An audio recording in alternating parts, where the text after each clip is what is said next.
तुम इंदौर में पढ़ने आते, समय मत गवाओ, सोने में और मोबाइल में समय मत गवाओ, प्रेम रेम के चक्कर में जिंदगी बर्बाद मत करो।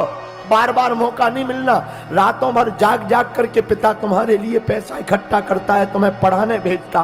तुम इंदौर में पढ़ने आते हो और यहाँ तुम नाइट कल्चर के चक्कर में जगह जगह खड़े होकर के गुलछल्ले उड़ाते हो। हमारी प्रार्थना है, मौका बार बार नहीं मिलता है, तुम ऐसी मेहनत करो बेटा कि तुम्हारा पिता किसी कोने में खड़ा हो जाए तो लोग सीना तान के कहें कि ये फलाने का बाप खड़ा हुआ है। जागो, समय बार बार नहीं मिलता है। आज खो दोगे ऐसे ही पछताते रहोगे। हमने खोया नहीं, आज भी हम मेहनत करते 18 घंटे तक। ये जो टीवी पे तुम देख रहे, ये हमारा पुराना मकान है। आज भी है, टीवी की स्क्रीन पर देखो, ये इतना ही मकान था, खप्पर छवे थे। इसी में माताजी पिताजी हम 5 लोग रहते थे। खटिया नहीं थी, नीचे जमीन में सोया करते थे। आज तो थोड़ा ठीक ही हो गया, इसी में हमने अपना जीवन जिया। नहाने का तो कोई जगह ही नहीं थी, कुआं पे रोज नहाने जाते थे भैया। पर भगवान सबका मालिक है, भगवान के यहाँ देर है अंधेर नहीं है। जैसी हमारी बिगड़ी हनुमान जी ने बनाई, आज जितने भी लोग कथा सुनने आए हैं, सुदामा चरित्र सुन रहे हैं, जो जहां जहां बैठे हैं, हम अपने हनुमान जी के चरणों में प्रार्थना करते हैं, जाओ तुम्हारी भी बिगड़ी बालाजी बना दो। ये हमारी माता जी टीवी पे दिख रही है, इन्होंने हमें बहुत शिक्षा दी। आज भी हमारी माता जी पैदल चलती हैं, बहुत सीधी हैं, साधारण है। आज भी हमको रोज समझाती हैं। इन्होंने ही हमको सिखाया, बेटा किसी भी परिस्थिति में तुम मुस्कुराना नहीं छोड़ना है। हम जाते हैं लाखों रिश्ते, जब पैसा पास होता है टूट जाता है वो रिश्ता गरीबी में जो सबसे खास होता है। गरीबी में कोई किसी का नहीं है। अमीरी में तो हजारों नाते जुड़ जाते, रिश्तेदार भी 50 मिल जाते, दूर दूर के रिश्तेदार अपना बना लेते, गले लगाते। पर जब गरीबी होती है, जब घर पर कुछ भी ना हो, पहनने के कपड़े भी ना हो, तब परिवार के लोग भी कार्ड नहीं देते हैं कि कहीं ये आ ना जाए और हमारी समाज में बेइज्जती ना हो जाए। भैया लोग अमीरों के घर जाते हैं, निमंत्रण कार्ड भी अमीरों के स्वीकार होते हैं, महंगे महंगे गिफ्ट अमीरों के बेटा बेटियों को दिए जाते हैं। गरीब की बेटी और बेटा की शादी में भी लोग जाना पसंद नहीं करते। जमाना बड़ा उल्टा है। आज भी भारत में लाखों लोग भूखे सोते हैं, गरीब का कोई नहीं होता। अमीरों के तो 1000 होते हैं,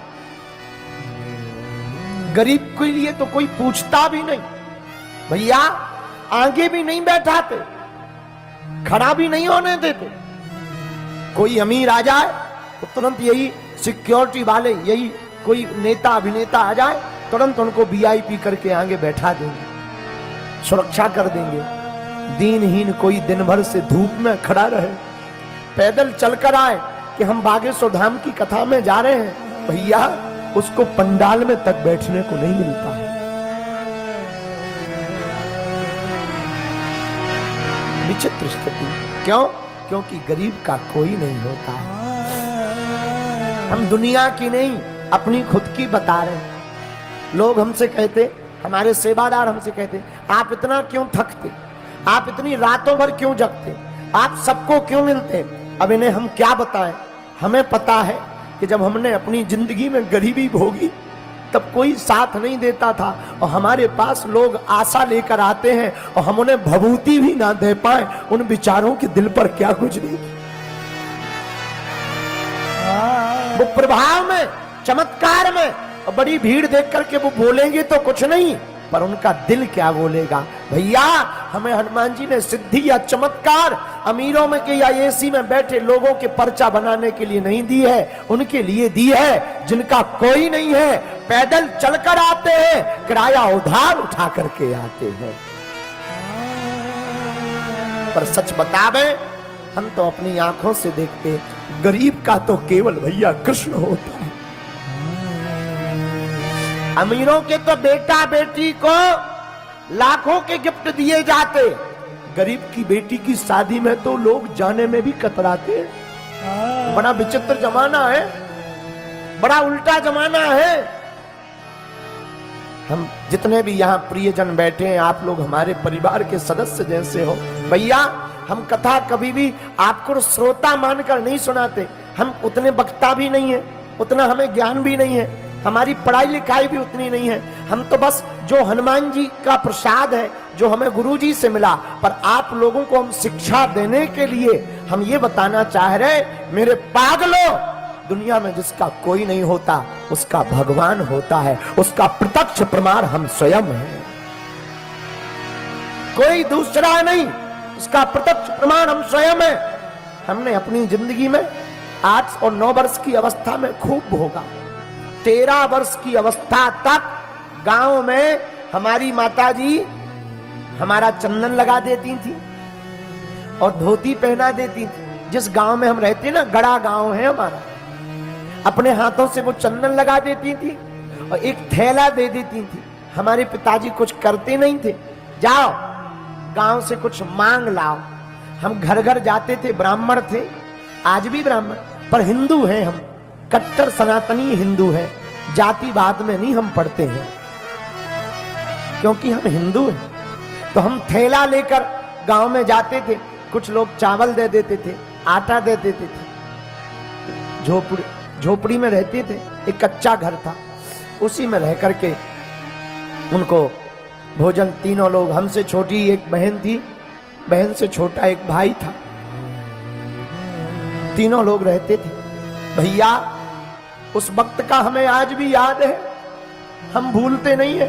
आप सुनकर आश्चर्यचकित होंगे, जितने युवान बच्चे, युवान भाई, युवान बहनें बैठी हैं, हम हाथ जोड़कर भैया प्रार्थना करेंगे, कभी अपने बीते हुए कल को मत भूलना। चाहे जितने महान बन जाना, चाहे जितने बड़े बन जाना, बीते कल को मत भूलना भैया। हमें आज भी याद है, जब घर पर कुछ नहीं होता था, माताजी कहती थी, बेटा तुम घर से मुस्कुराते हुए निकला करो। सच बता रहे, 3-3 दिन तक भोजन नहीं होता था, चावल की रोटी खाते थे। और हमको वृंदावन जाना था भागवत कथा पढ़ने, बच्चे ही थे छोटे से, तो वृंदावन जाना था भागवत सीखने। 2000 रुपया किराया हमें पिताजी को लगना था। 20 मकानों में गए थे हम मांगने, 1 रुपया भी उधार नहीं दिया था। क्यों? क्योंकि ये गरीब है, चुका नहीं पाए। 100 रुपया उधार नहीं दिए थे। 2000 तो छोड़ो, 3-4 दिन तक भूखे प्यासे जिनके पास हम मांगने जाते थे, वो हमारे ही सामने रोटी खा देते थे और हम बैठे रहते थे कि अब रोटी खा लेंगे तो सुनेंगे, शायद अब दे देंगे। सुनी नहीं। उन लोगों की बता रहे जो आज भी हमसे जुड़े हैं, हमने उनको आज कुछ नहीं कहा, ना हम कहते हैं, भगवान की कृपा है। लेकिन भैया वृंदावन के लिए भी 2-2 हजार रुपया नहीं दिया। क्यों? क्योंकि गरीब है। इस देश में कर्जा भी अमीरों को मिलता है, गरीबों को नहीं मिलता। कर्ज भी अमीरों को दिया जाता है। हमारी माताजी, हम एक एकांत में बिना लाइट का मकान रहता था, उसी में जीवन जीते थे। पर भैया हमारी माताजी ने एक शिक्षा दी थी, और आज हम व्यास पीठ से चिल्ला करके तुमको भी वो शिक्षा बताना चाह रहे। भैया हमारी माँ ने कहा था, बेटा भगवान के घर देर है लेकिन अंधेर नहीं। तू कभी इनको उल्टा मत बोलना।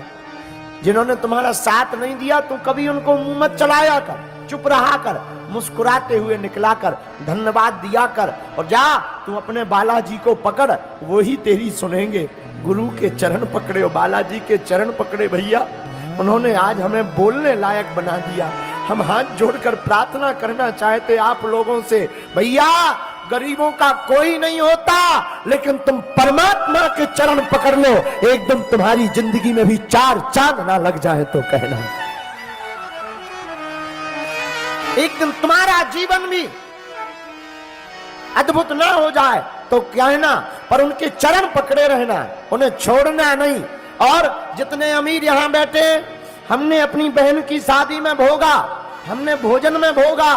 भैया हमारे जीवन में जब भी 2 रुपया चढ़ता है, हम इन सेवादारों को तो नहीं लगता, लेकिन हमारे पास जब भी 2 रुपया या 50 रुपया कोई चढ़ा जाता, हम सुरक्षित रख लेते। क्यों? कम से कम एक व्यक्ति का भंडारा बागेश्वर धाम पर हो जाएगा। लोगों को लगता है हमारा हवा बना दिया, अरे बाबा तो बड़ा है, बड़ा नाम है, बड़े बड़े मुख्यमंत्री चेला हैं, बड़ी बड़ी चीजें हैं। भैया हम आज भी वही हैं, कथा से हमें दक्षिणा मिलती है, इसमें कोई संदेह नहीं, लेकिन हमने अपनी बहन के विवाह में जो ठोकर खाई थी,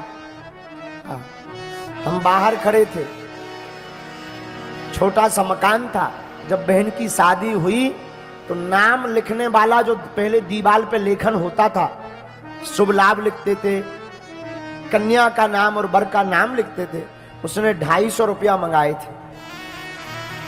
और जब हमारे पास 250 रुपया नहीं थे, तब हमने कपड़ों में डालने वाली नील खरीदी 7 रुपया की, उसको घोलकर लकड़ी का कूचे का ब्रुश बनाकर और गांव के एक व्यक्ति से लिखवाया। हम सामने खड़े थे, उसी दिन हमने प्रण लिया था कि जिस प्रकार हमने अपनी बहन के लिए, विवाह के लिए दर दर ठोकरें खाई, कभी भगवान हमको सामर्थ्यवान बनाएगा तो हमारी तरह अब किसी भाई को रोना नहीं पड़ेगा। बस उसके बाद हनुमान जी ने बाहें पकड़ ली और आपकी कृपा से हर साल महाशिवरात्रि पर 100-150 उन बेटियों का घर बस जाता जिनके माता पिता और भाई नहीं होते। कथा में कुछ मिल जाता हमको, कुछ चरोत्री में मिल जाता है, कुछ हमारी मंदिर की दान पेटी में आ जाता है। भगवान की कृपा है, हमको हाथ नहीं फैलाने पड़ते, बीच बीच में जरूर थोड़ी थोड़ी दिक्कत जाती, लेकिन भगवान कृपा कर देते। इंदौर के